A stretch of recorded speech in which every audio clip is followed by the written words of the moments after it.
하나님 말씀 보겠습니다. 하나님 말씀 예레미야 42장 2절과 4절까지 보겠습니다. 2절과 4절까지입니다. 선지자 예레미야에게 이르되 당신은 우리의 탄원을 듣고 이 남아있는 모든 자를 위하여 당신의 하나님 여호와께 기도해 주소서. 당신이 보는 바와 같이 우리는 많은 사람 중에서 남은 적은 무리니 당신의 하나님 여호와께서 우리가 마땅히 갈 길과 할 일을 보이시기를 원하나이다. 선지자 예레미야가 그들에게 이르되 내가 너희 말을 들었은즉 너희 말대로 너희 하나님 여호와께 기도하고 무릇 여호와께서 너희에게 응답하신 것을 숨김없이 너희에게 말하리라. 아멘. 말씀 제목은 말씀에 있는 그대로 반응하라는 제목으로 말씀을 나누도록 하겠습니다. 말씀에 있는 그대로 반응하라는 제목으로 말씀을 나누도록 하겠습니다. 오늘 이 말씀의 배경을 좀 알아야 오늘 왜 우리가 하나님의 말씀에 있는 그대로 반응해야 되는지를 우리가 이제 깊이 알 수가 있습니다. 사실 이 말씀의 배경은 예레미야가 40년 넘는 선지자 사역의 후반기에 들어서 이제 이스라엘의 멸망에 대한 예언을 쭉 합니다. 이스라엘 백성들이 하나님 앞에 회개하고 돌이키고 정말 겸허하게 주님 앞에 서지 않고 지속적으로 마음으로부터 하나님을 떠나서 하나님 아닌 다른 것을 의지하며 나아갈 때, 특별히 이집트를 의지하고 하나님을 의지하지 않고 이런 상황 속에서 결국은 이스라엘이 이제 멸망합니다. 이때가 BC 586년에 예루살렘이 이제 멸망을 합니다. 이런 상황을 배경으로 하고 있습니다. 그리고 느부갓네살 왕에 의해서 이제 느부갓네살 왕이 쳐들어왔고, 그리고 이제 예루살렘이 함락되어지고, 그들 중에 사로잡히지 않는, 혹은 또 죽지 않은 남은 무리들이 예레미야에게 나온 겁니다. 그리고 이제 선지자 예레미야에게 그들이 이제 이 부분에 대하여 이제 그들을 자기 자신들을 위하여 하나님 앞에 기도해 달라고, 탄원의 기도를 해달라고 이제 그렇게 부탁하는 장면입니다. 어떤 이 장면만 보면 이제 정말 예레미야 예언대로 이스라엘이 멸망을 했고 남유다가 멸망을 했고 이제 그랬으니까 이들이 정말 이제 하나님 앞에 회개하고 돌이키고 그렇게 나아가면 좋겠지만, 그러나 이들이 사실 이 부분에 대해서 그들이 받아들이지 않습니다. 그러니까 이제 주님께 순종하라고 철저하게 주님의 말씀에 순종하는 것이 굉장히 중요한데 이들이 이제 그 말씀에 우리가 순종하겠습니다 라고 말은 하지만 사실은 이 부분에 있어서 그들은 계속 하나님의 뜻이 어디 있는가라고 이제 예레미야에 계속 묻죠. 결국은 주님 말씀에 즉각 순종하고 반응하면 진정한 복이 있을 텐데 이들은 계속 주저하는 거야. 그게 이제 7절부터 이제 쭉 17절까지 쭉 이어지거든요. 그리고 또 18절부터 22절까지 계속 이제 이게 이제 이어져 나옵니다. 그리고 남은 자를 향한 하나님의 회복의 메시지가 계속 이제 선포되어지지만, 문제는 뭐냐면 이들이 예레미야를 통해서 주어진 말씀을 받아들이기보다는 현실적인 판단, 현실적인 이해관계에 의해서 말씀에 있는 그대로 반응하지 않는 것을 보게 되어집니다. 사실 예레미야는 하나님의 심판을 선포했고, 그리고 회개를 선포했던 선지자였기 때문에 늘 핍박을 받았던 선지자입니다. 여러 번 죽을 위기에 겪었었고요. 그리고 하나님의 보호하심 속에서 그가 이제 살아남을 수 있었습니다. 그리고 또 여러 거짓 선지자들과의 영적 싸움에 노출되어져서 거기에서 그들에 의해서 이제 이단으로 혹은 거짓 선지자로 이제 매도되어지는 그러한 일들이 이제 일어났습니다.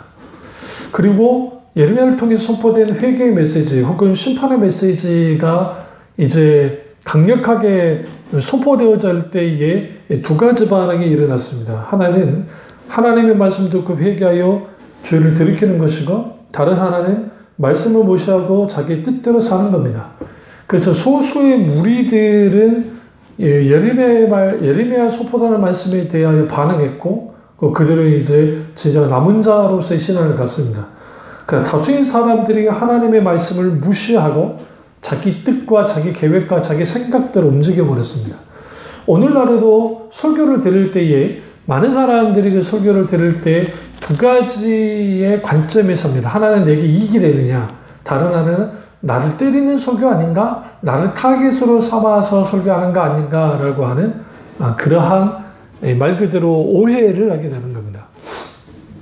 그러니까 여기서 우리가 이제 좀 깊이 좀 생각해 볼 게, 이 하나님의 말씀 앞에 정직하게 대면에 서는 게 중요한데, 많은 경우에 자기 자신에게 유리하게 설교를 듣는단 말은 뭐냐면, 유리한 쪽으로 해석하고 싶어 하고 자기가 생각할 때 받아들일 만한 설교여야 받아들이겠다는 자세를 갖는 것, 그것은 영적으로 타락한 시대일수록 더 강합니다.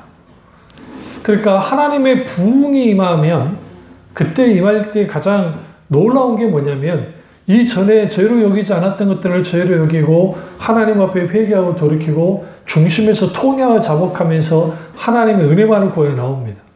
그러나 영적으로 타락한 시대의 특징은 아무리 설교를 해도 그 설교가 진리에 속한 옳은 설교를 선지자가 혹은 주의 종이 한다 할지라도 그 설교를 자기식으로 받아들이고 자기식으로 해석해버려요. 그리고 자기가 유리한 방향으로 설교하기를, 또 그러한 메시지가 선포되기를 강하게 압박합니다. 그러니까 우리가 미가야 선지자가 이제 미가 선지자, 그리고 미가 선지자가 복음을 하나님의 말씀을 선포할 때에, 그때 똑같이 미가도 심판에 대한 선포를 많이 했으니까 이 선포를 듣는, 설교를 듣는 그러한 혹은 또 메시지를 듣는 이스라엘 백성들과 왕이 싫어했습니다. 마찬가지로 예레미야도 똑같죠. 그러니까 이런 생각을 하는 거예요. 그러니까 이게 설교가 혹은 그 말씀이 받아들일 만하면 받아들이고 받아들이지 않을 만하면 받아들이지 않겠다 하는 태도를 가지고 이제 말씀을 들으면 말씀에 있는 그대로 반응하지 않습니다. 그러니까 취사 선택하는 거야. 이거는 받아들이고 저거는 안 받아들일 거야. 물론 우리가 설교를 들을 때에 무조건 무비판적으로 무조건 아멘하며 받아들이면 안 됩니다. 하나님의 말씀에 비추어 봐서 분별하여 받아들여야죠. 문제는 뭐냐면 우리가 원하는 설교들, 그리고 내가 원하고 듣고자 하는 설교, 그게 강단에서 선포되기를 원하는 거예요. 그러다 보니 자꾸만 말씀의 기준이 자꾸 땅으로 떨어져요. 그러니까 교회가 대우화되어지려면, 큰 교회가 되어지려면 설교를 듣고 있는 사람들이 부담을 느끼는 설교를 안 해야 돼요. 그러니까 부담이 되는 설교를 하지 않는다면 무슨 말이냐면, 설교를 딱 들을 때에 이게 좀 부담스러워. 여기서 부담스러운 설교라는 게 단순히 헌금을 강조해서 부담스러운 그런 설교를 말하는 것이 아니라, 진리 있는 그대로의 진리의 말씀을 선포하는 것이죠. 회개와 심판과, 그리고 지옥에 대한, 또 천국에 대한, 구원에 대한, 또 이 시대의 어떤 사회 부조리에 대한, 또 신앙인의 이중성에 대한 어떤 이원적인 신앙에 대한 강렬한 회개의 선포, 이러한 선포는 듣고 있는 사람들이 들을 때 아주 귀가 거슬리고 싫어할 만하지요. 그러니까 그런 설교가 강단에서 사라져야 돼. 그러니까 왜? 그대로 논리는 이거예요. 세상 살아가는데 힘든데 그걸 주일날까지 와서 설교할 필요 있냐? 삶에 찌들고 지친 사람들에게 위로해주고 용기주고 으쌰으쌰 이렇게만 할 수 있습니다. 저렇게만 할 수 있습니다. 그런 메시지를 선포하는 게 좋다. 긍정적으로 메시지를 선포해서 사람들에게 일주일 동안 살아야 힘과 용기를 줘야 된다. 그거 저도 100% 찬성입니다. 근데 문제는 그것만 하니까 문제인 거예요. 예수님께서 메시지를 선포할 때에 그 시대의 당시에 이스라엘 백성들을 위로하고 그들을 보듬어 안으시는 설교도 하셨지만 때로는 그들의 심장을 도려내는 듯한 강력한 메시지를 선포한 게 한두 개가 아닙니다. 그리고 더더군다나 그들이 받아들이지 못하는 그러한 것들, 그러니까 그들이 종교적인 이유이든 문화적인 이유이든 사회적인 이유이든 그렇지 못하는 메시지를 주님이 선포할 때 그들이 특별히 인자를 먹고 마시는 자가 내게 합당하다. 그러니까 그 오병의 기적 이후에 예수님을 계속적으로 따라왔던 무리들이 그 우리를 식인종이 되란 말인가? 그러니까 그들이 예수님을 떠나고 다시는 주님과 함께 다니지 않았다는 말처럼, 그러니까 주님이 그 걸림이 되는 말씀들을 선포하셔서 이게 스칸달리주마인데 헬라어로 걸림이 된 넘어지는 그 이유는 그들을 아주 그냥 걸러 넘어져서 자빠지게 하는 게 아니라 그 넘어지는 말씀을 통해서 주님이 양과 염소로 나누는 거고 또 하나는 걸러 넘어지는 그 말씀으로 인하여 회개하고 돌이키고 심령을 깨뜨려서 주님 앞에 항복하고 나오게 하는 거예요. 근데 이제 이런 것들이 강단에서 이러한 설교가 사라지면 이제는 부드럽고 달콤한 솜사탕 같은 설교를 듣고 자라는 사람들은 그게 아주 익숙해져요. 그러니까 조금이라도 그들이 생각하기에 강한 설교가 딱 되어지면 딱 바짝 칼을 세우는 거죠. 그걸 듣지 않기를 결정합니다. 그리고 그런 설교가 계속 되어지면 불평불만하면서 교육까지 와서 이런 소리를 들어야 된다고 하는 그런 일들이 벌어지는 것이죠. 그러니까 하나님의 메시지, 설교가 이제는 그러니까 주도권이 회중에게로 가버린 거예요. 설교를 캐르그마라는 의미도 하는데 이 선포라는 의미가 있습니다. 선지자들과 그리고 사도들 그리고 선지자들과 사도의 터위에 서 있는 교회 그리고 목사들과 또 주의 종들 이러한 분들은 마땅히 선지자들이 그랬듯이 그리고 사도들이 그랬듯이 있는 그들의 진리의 말씀을 성도들에게 선포해야 됩니다. 다시 말하면 성도들이 듣고 싶어하는 설교라는 것이 아니라 하나님께서 하고자 하는 각 교회의 상황과 처지에 맞게 하나님이 하고자 하는 말씀들을 선포하는 것이 설교의 기본이고 설교의 정신이고 설교의 핵심인데 어느 날인가 이건 사라지고 설교는 결국은 사람들을 설득하고 사람들의 감정을 끌어올려서 결단케 하는 곳으로 가야 된다. 그리고 그것을 통해서 그들이 일주일 동안 그 말씀을 붙들고 살아가게 하면 되는 것이다. 그런데 저는 묻고 싶은 게 주일날 한번 그 말씀에 듣고 은혜 받았다고 해서 그게 자동적으로 일주일간 살아가십니까? 불가능한 일이에요. 오늘의 양식, 오늘의 필요하고 물론 주일날에 받았던 그 말씀을 가지고 일주일 동안 묵상하면서 살아가면 그것만큼 소중하고 귀한 거 없어요. 그래서 저는 대찬성이고 그렇게 해야 된다고 생각합니다. 그러나 여기서 중요한 것은 말씀에 있는 그대로 반응해야 되는데 말씀에 있는 그대로 반응하지 못하는 상황이 벌어지는 거예요. 누가 그렇게 만든 겁니까? 목이 고든 백성들은 주님 말씀에 귀를 기울이지 않습니다. 왜 말씀에 있는 그대로 반응하지 못할까요? 교만하기 때문에 그래요. 여기서 교만은 뭡니까? 주님이 하고자 하는 말씀을 듣고자 하는 게 아니라 내가 원하는 말씀을 듣고자 하는 거예요. 이거를 깨뜨리지 않으면 우리는 절대로 말씀에 있는 그대로 반응할 수 없습니다.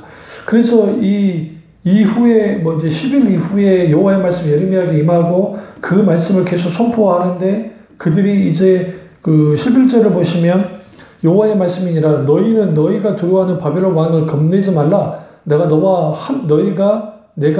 함께 있어 너희를 구원하여 그의 손에서 너희를 건지니 두려워하지 말라.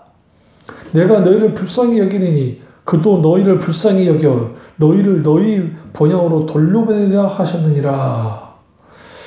이 부분은 뭐냐면 결국은 이제 두려워하지 말아라. 결국 내가 너희와 함께 할 거다. 그리고 내가 너희를 불쌍하게 여긴 것처럼 그 느부갓네살 왕도 이후에 북방에 있는 왕이 너희를 불쌍히 여긴 일이 있을 거다. 실제로 고레스 왕이 그 일을 하죠. 70년이 지나서.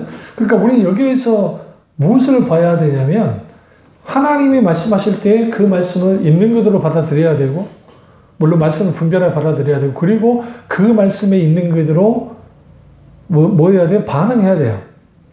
그래서 예레미야 42장 13절 이렇게 말해요. 그러나 만일 너희 하나님과의 말씀 복종하지 아니하고 말하기를 우리는 이 땅에 살지 아니리라 하며, 그리고 14절 후반절에 보면 애굽 땅으로 들어가 살리라면 잘못되리라. 그들이 애굽 땅으로 피난을 가고 도망치려 했거든요. 그러니까 여기에서 주님이 뭘 요구하냐면 너희는 바벨론 왕에게 항복해야 돼. 그리고 포로로 잡혀가더라도 잡혀가, 괜찮아. 내가 너희와 함께 해줄 거야. 그리고 내가 너희를 불쌍히 여긴 것처럼 그 왕도 너희를 불쌍히 여겨서 너희를 돌려보내줄 거야. 라고 하는 메시지를 예레미야를 통해서 하신 거예요. 그러나 이거를 누가 봐도 참 자존심 구기고 정말 하기 싫은 거 아닙니까? 그러니까 원수 중에 원수인 북방 나라인 바벨론이 쳐들어왔는데, 마치 우리가 중국이 쳐들어와서 우리나라를 먹어서 이제 우리가 포로로 잡혀가는데, 선지자 목사님이 나와가지고, 한 목사님이 나와가지고, 항복하고 가랍니다. 결국은 하나님이 불쌍히 여겨주시고 돌려보내신다고 합니다. 라고 하면 어떤 사람들이 쉽게, 그래요, 그렇게 하겠습니다 하는 사람이 그렇게 많지 않을 거라는 거예요. 이만큼 우리가 하나님의 말씀을 받아들일 때 왜 힘드냐면, 때로는 우리의 상황과 환경과 여건 속에서 이해가 되지 않고, 내가 정말 싫은 것을 해야 될 때 받아들이고 그 말씀에 반응하기 쉽지가 않아요. 그러니까 여러분, 우리가 베드로와 안드레가 깊은 물에 그물을 던지는 거, 그게 우리는 한번 그까지 한번 던지면 그만이지. 그거 그렇지 않아요. 왜 그러냐면, 노련한 어부 출신이 두 사람이 그것도 대낮에 깊은 데 있다가 그물을 던진다? 허탕칠 거 알면서 던진 거예요. 그때 굉장히 중요한 게 말씀에 의지하여 던진 게 중요한 겁니다. 그러니까 우리가 하나님의 말씀에 우리가 있는 그대로 반응하는 것은 뭐냐면, 내 이성과 내 생각과 내 계획과 내 방법과 내 어떤 것을 가지고 나온 것이 아니라, 때로는 이해가 되지 않더라도 주님 말씀에 순종하는 게 굉장히 중요하다는 거예요. 그렇다고 해서 우리가 지나치게 광신주의적으로, 무비판적으로, 맹목적으로 그렇게 막 순종하고 반응하자는 말이 아닙니다. 그게 아니라 우리가 말씀으로 분별하고 성령의 조명 가운데 주님이 우리에게 주신 말씀이라고 한다면, 내가 바보가 되더라도 믿음으로 순종할 필요가 있다는 거예요. 그 순종함 속에서 하나님이 무엇을 하시냐면, 그것을 통해서 하나님 하신 일들을 이루십니다. 그러니까 아브라함에게 아들 이삭을 바치라고 주님 말씀하셨고, 그러면 아브라함이 그 말을 듣자마자 사라에게 가가지고 하나님이 이삭을 바쳐라 했는데 어떻게 해야 될까? 어떻게 하면 좋겠소? 라고 했으면 100% 사라가 반대가 났었죠. 그리고 하나님 앞에 자기 목숨을 걸어서라도 따져 물을 겁니다. 하나님 절대로 그럴 수 없습니다. 할지 몰라요. 그런데 아브라함이 사라와 상의하지 않고 아침 일찍 두 종을 데리고 낙에 이 장작을 딱 지워가지고 그리고 바로 떠나는 거예요. 순종해버리는 거예요. 우리가 말씀에 있는 그대로 반응한다는 게 왜 중요하느냐? 그것은 결국은 하나님의 말씀 앞에 내가 설 때에 그 말씀을 내가 얼마만큼 소중히 여기냐에 따라서 그 말씀에 반응하느냐 반응하지 않느냐가 결정되어져요. 그러니까 주님의 말씀을 가치 있게 여기고 소중히 여기는 사람들은 그 무게만큼 있는 그대로 반응해요. 그러니까 사울 왕이 아말렉 족속을 멸하라고 하는 주님 말씀이 있었고 명령이 있었고 그 사무엘이 그렇게 분명하게 말씀을 전합니다. 그리고 사울이 받아들였습니다. 그리고 전쟁에 나아갔습니다. 하나님의 도우심으로 전쟁에서 대승리를 합니다. 그런데 그때 하나님이 요구했던 게 뭐냐면 아가 왕으로부터 시작해서 모든 숨쉬는 것들, 그러니까 왕으로부터 짐승에 이르기까지 모든 것들을 죽여라 했단 말이에요. 아가 왕 하나 살려놓고 다 죽였습니다. 문제는 우양 중에 좋은 것들을 살려서 가져왔어요. 이게 하나님의 말씀에 있는 것들을 반응하지 않고 어떻게 반응하는 거예요? 자기가 취사 선택한 만큼만 반응해버리는 거예요. 오늘날 우리 말씀의 능력을 맛보지 못하느냐, 말씀의 역사 가운데 있지 못하느냐, 그 이유 중 하나는 이유는 말씀에 대하여 반응하지 않아요. 그러니까 설교를 듣고 그래 끝나버려요. 설교는 설교일 뿐이고,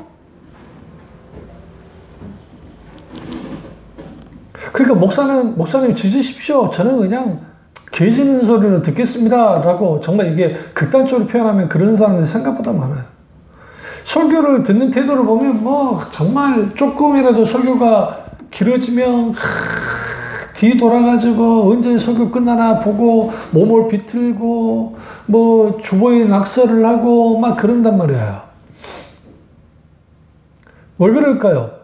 하나님의 말씀에 대하여 깊이 그 말씀 앞에 정직하게 대면해서 소중히 여기며 말씀하십시오. 종이 듣겠습니다. 그리고 종이 듣겠나이다. 수에마 이스라엘 들으라 이스라엘아. 그 주님이 말씀하실 때 그 말씀 앞에 듣고 순종하라는 자세를 가지고 그 말씀을 듣지 않으면 있는 말씀에 있는 그대로의 반응을 못해요. 그럼 우리가 말씀에 있는 그대로 반응하면 어떻게 해야 됩니까? 앞서 말했듯이 첫 번째로 하나님의 말씀을 아주 소중히 여겨야 돼요. 어떻게든 그 말씀이 땅에 떨어지지 않도록 정말 우리는 내 마음 심령의 밭에 정말 받아들이도록 우리는 아주 말씀을 사모하고 소중히 여겨야 돼요. 두 번째는 그 말씀이 우리 가운데 선포되어졌을 때 그 앞에 계산하지 않아야 돼요. 그러니까 계산하지 않고 있는 그들의 말씀을 받아들이는 게 굉장히 중요해요. 이걸 이제 그 강단에서 또 주님이 말씀할 때 말씀이 선포됩니다. 근데 그 말씀에 대한 왜곡 상황들이 벌어져요. 이게 고의적으로 왜곡하기도 하지만 그걸 잘못 들어서 왜곡하기도 해요. 이런 것들이 우리에게 무슨 일을 이제 벌어지게 만드냐면 그런 것들로 인해서 우리가 그 하나님 그분이 의중과 뜻을 따라가기보다는 그 말씀을 곡해하고 왜곡하고 자기 식으로 해석하고 받아들여 버리는 거예요. 예레미야 시대 이스라엘 백성들이 우리를 향한 위대한 말씀이 어디 있느냐라고 하면서 잠에서 깨자마자 아침 일찍부터 제사장에게 선지자에게 찾아가서 오늘 주님 우리에게 주신 위대한 말씀이 무엇입니까? 라고 물을 정도로 그때 아주 종교적인 사람들이었습니다. 근데 놀라운 것은 뭐냐면 하나님의 반응이에요. 그들을 향해서 위대한 말씀이다. 우리 성경에는 어미한 말씀이라고 되어 있는데 그 위대한 말씀이다. 위대한 말씀이다 하지 말라는 거야. 왜? 그들은 목적은 이거였어요. 하나님이 오늘 우리에게 무슨 복을 주신다 하더냐. 우리가 아는 일에 대해 어떻게 하나님이 우리에게 그 위로해주고 용기 주고 그리고 우리에게 복 주는 게 무엇이냐 라고 계속 물었어요. 다시 말하면 그들은 하나님의 메시지, 하나님의 말씀을 들을 때에 그들의 탐심을 채우는 것으로 소위 기복주의적인 신앙을 가지고 이렇게 접근했어요. 그러니까 기복주의의 영향을 받은 번영주의와 신번영주의의 영향을 받은 교회의 상당수가 결국 설교의 결론은 이렇게 함으로 복을 받읍시다. 이렇게 함으로 우리가 뭔가 누립시다. 이렇게 하고 승리합시다. 이렇게 하고 성공합시다. 이렇게 하면서 출세합시다. 문제를 해결합시다. 이렇게 하면 이렇게 합시다. 라고 하는 거예요. 여기 아주 심각한 문제가 발생돼요. 어떤 심각한 문제가 발생되냐면 그들이 정말 주님의 말씀 그 자체를 사모하기보다는 그걸 통해서 자기들이 복을 누리고 뭔가 하는 일이 잘 되고 소위 삼박자의 축복이라고 하는 성격에도 없는 그 말도 안 되는 그런 걸 가지고 뭐 내 영혼이 잘 돼가지고 범사 잘 되고 강간에 강과 이것은 삼박자의 축복은 오늘 가볼래요? 요한 3사 가보시면 이게 이런 것들이 정말 성경을 잘못 받아들인 그 전형적인 자의적 해석에 나온 신앙, 그 신학이라는 표현이 좀 그렇지만 그런 거예요. 왜 그러냐면, 요한 3서 2절은 사는 자의 내 영혼이 잘된 같이 내가 범사 잘되고 강건하게 내가 강구하노라. 이거는 그 사도 요한이 가이오라고 하는 장로에게 한 편지예요. 내 영혼이 잘된 같이 내가 범사를 강건하기를 간구한다. 내가 그렇게 기도한다. 기도문이에요. 근데 이걸 마치 내 영혼이 잘되고 범사가 잘되고 강건하는 거 이건 삼박자의 축복이라는 식으로 설교를 하거나 가르친다는 것은 말도 안 되는 거예요. 근데 왜 이걸 가르치냐? 이게 철저한 번영주의 핵심이거든요. 우리가 정말 우리 영혼이 잘되고 범사가 잘되고 강건합시다. 그러기 위해서 우리는 기도합시다. 간구합시다. 그런 복을 누리고 우리는 헌신 봉사하고 하나님 앞에 뜨겁게 기도하고 열정적으로 하나님을 잘 섬기고 그렇게 하면 하나님은 복의 복을 주십니다. 어떤 때는 별로 의상이 없는 것 같은데 결국은 자기들을 복받기 위해서 하나님께 이런 것들을 하는 이른바 하나님과의 적극적인 신앙. 그것이 얼마나 강렬하냐면 사람들의 종교심을 끌어올리기 때문에 그걸 가지고 하나님 앞에 말씀에 반응하는 거야. 그러니까 결국은 그런 교회들의 특징들을 보시면 그런 교회 강단에 선포되는 메시지를 들여다보시면 그게 부담될 게 하나도 없어요. 울렸다 웃겼다 결국은 마지막은 복으로 끝나요. 복 받으십시다. 성공합시다. 세상적인 복을 누리면서 삽시다. 하나님이 그런 복을 주십니다. 창조자의 DNA가 우리에게 있습니다. 우리는 그것을 끌어내서 우리는 그걸 가지고 정말 세상을 바꾸고 우리가 세상을 주도하며 살아갑시다. 어떤 때는 참 멋진 말이고 별거 아닌 정말 괜찮은 것 같은데 그게 정말 성경에서의 메시지냐고 그렇지 않거든요. 그러니까 말씀에 있는 그대로 반응하게 하려고 하니까 사람들이 듣고자 하는 설교, 원하는 설교, 바라는 설교, 그러니까 그들의 감정을 끌어오르는 감정에 직접 호소하는 설교들이 넘쳐날 수밖에 없고 그러면 이걸 뭐라 하냐면 감정 과잉의 설교인데 그 감정 과잉의 설교를 통해서 사람들의 감정이 쭉 올라가요. 그러니까 대부분이 은혜 받았다는 걸 뭐냐면 갑자기 막 예화 중에 막 가슴 아픈 그 예화에서 막 울고 뭔가 웃고 하니까 이제 내가 은혜 받았다. 그거는 감정 해소예요. 물론 하나님의 성령의 놀라운 은혜가 있게 되어지면 그런 게 일어나기도 하지만 그런 것만 듣다 보니 결국은 신학이 빠져버린 설교, 교리가 빠져버린 설교, 그리고 신앙의 본질이 빠져버린 설교를 듣다 보니 이제는 하나님의 말씀에 대하여 무지할 뿐만 아니라 또 설교는 듣긴 듣는데 이게 세상의 잡다한 이야기가 상당수 채워져 있는 설교에 노출된 사람들이 이게 민방위 훈련할 때 그 강사가 나와서 하는 거나 그게 하나님자만 붙이면 되는 것 같은 그런 수준의 설교를 듣고 자라나는 교인들이 말씀에 있는 그대로 반응한다는 게 불가능하고 또 설교 시간조차도 이제는 조금만 기회 줘도 견디지 못하는 시대가 되니까 자꾸 설교 시간은 줄어들 수밖에 없는 그들과 발맞춰가는 문제는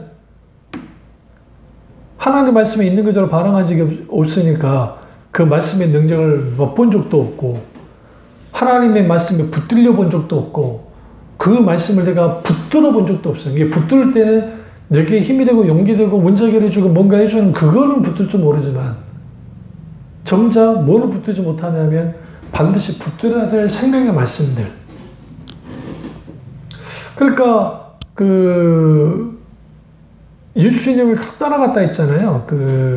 인자를 먹고 마시지 않으면 따를 수 없다는 게 다 따라하니까 이제 예수님이 묻는 거 아닙니까? 제자들이. 그럼 너희도 떠나느냐? 떠나려느냐? 라고 하니까 베드로가 특별히 나서서 이렇게 말합니다. 영생의 말씀이 여기 계시오매 우리가 네게로 가오리까. 그렇습니다. 영생의 말씀이 있는 곳, 하나님의 말씀이 살아서 역사하는 그곳에 있는 그것이 굉장히 소중하고 가치가 있어요. 그래서 우리가 반드시 알아야 될 게 뭐냐면 하나님과 우리와의 관계 속에서 반드시 가져야 될 게 뭐냐. 나는 그 주님만을 바라보면서 주님의 의존 같아서 알기를 원해야 되고 주의 종을 통해 선포되는 메시지를 설교를 혹은 또 기록된 말씀을 보거나 들을 때에 그 말씀 앞에 정직하게 대면에 서는 자세가 필요해요. 그리고 그 말씀에 대한 사모함과 소중함을 가져야 되고 그리고 그 하나님의 말씀에 내가 즉각 반응해야 될 이유는 우리가 온전히 그 말씀이 옳기 때문에 내 계산을 다 내놓고 때로는 내가 바보가 되더라도 그 말씀에 순종하여 나아갈 때 거기에 하나님의 놀라운 역사가 일어나는 거예요. 그러한 예가 너무 많지 않습니까? 모세가 홍해를 향해 이 지팡이를 이렇게 가리키는 것이 그게 도대체 손을 뻗어서 가리키는 게 뭔 그 의미가 있겠습니까? 그런데 주님은 그것을 통해서 그 순종을 통해서 밤새도록 바람을 불게 해서 홍해를 가르셨어요. 여호수아가 요단강 걷는데 물이 끊기지 않고 물이 흘러내려가는데 주님이 건너가라고 합니다. 우기철이라 그때 요단강이 깊은데 바보가 되도록 믿음을 순종하지 않습니까? 그 말씀에 순종하여 나가지 않습니까? 그러자 하나님의 역사가 나타나는 겁니다. 그러니까 우리가 때로는 내가 이해하기 힘들고 또 왜 내가 이렇게 해야 되냐는 의문이 들 수 있을지 모르지만 우리가 주님의 의존 같아서 깊이 묻고 그리고 그것이 하나님의 뜻이라고 한다면 순종할 때 거기에 하나님의 역사가 나타나는 겁니다.